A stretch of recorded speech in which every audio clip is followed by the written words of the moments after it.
केंद्र सरकार ने शनिवार यानी कि 12 जून को सैन्य ऑपरेशन और सेना से जुड़ी जानकारियों को सार्वजनिक करने की घोषणा की। रक्षा मंत्री राजनाथ सिंह ने सेना के इतिहास से जुड़ी जानकारियों को प्रिवेसी लिस्ट से हटाकर सार्वजनिक करने की पॉलिसी को मंजूरी दे दी है। इसके तहत 25 साल से ज्यादा पुराने रिकॉर्ड सार्वजनिक होंगे। इसमें युद्ध और लड़ाई के दौरान हुए संवाद और सैन्य ऑपरेशन की जानकारी होगी। किसी भी युद्ध मिलिट्री ऑपरेशंस के 2 साल के अंदर एक कमेटी बनाई जाएगी जो सभी दस्तावेजों को आर्काइव करेगी। अद्विक को ब्लड कैंसर है। उसके माँ बाप उसके इलाज कराने में असमर्थ हैं। इन्हें आपकी एक छोटी सी मदद की जरूरत है। डिस्क्रिप्शन में दिए हुए लिंक पर जाएं और अद्विक की उम्मीद बने।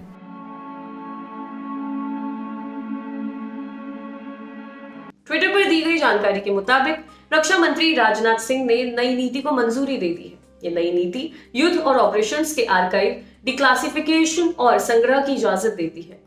इस नीति के मुताबिक रक्षा मंत्रालय के अंतर्गत प्रत्येक संगठन हिस्ट्री डिवीजन को रिकॉर्ड उपलब्ध कराएगा। रिकॉर्ड्स में युद्ध डायरीज, कार्यवाही पत्र और ऑपरेशनल रिकॉर्ड बुक आदि शामिल होते हैं। इस नीति के मुताबिक 25 सालों के रिकॉर्ड्स को सार्वजनिक किया जाएगा। 25 साल से अधिक पुराने रिकॉर्ड्स की जांच आर्काइवल एक्सपर्ट करेंगे। युद्ध मिलिट्री ऑपरेशंस इतिहास को संग्रह करने के बाद इनको भारत के राष्ट्रीय अभिलेखागार में ट्रांसफर कर दिया जाएगा। तमाम दस्तावेजों को जमा करने और छापने आदि के दौरान विभिन्न विभागों के साथ कोऑर्डिनेशन की जिम्मेदारी इतिहास विभाग की होगी।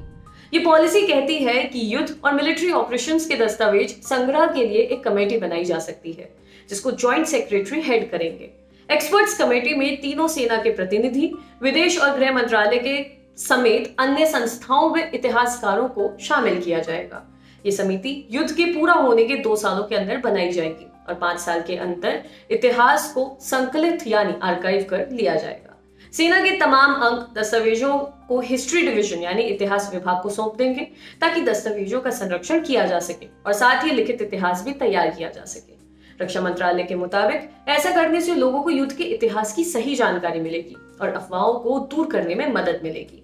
इसके साथ ही शैक्षिक रिसर्च के लिए भी जानकारी उपलब्ध हो पाएगी।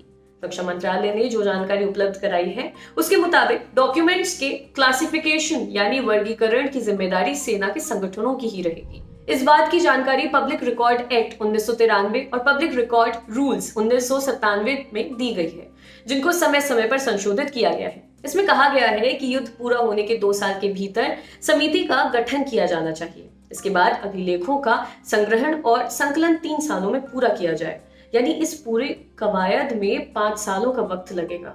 के सुब्रमण्यम की अध्यक्षता वाली कारगिल समीक्षा समिति के साथ साथ एनएन वोहरा समिति ने युद्ध अभिलेखों के वर्गीकरण पर स्पष्ट नीति के साथ युद्ध इतिहास लिखे जाने की आवश्यकता की सिफारिश की थी।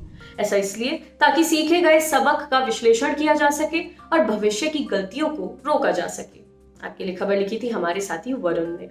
शुक्रिया।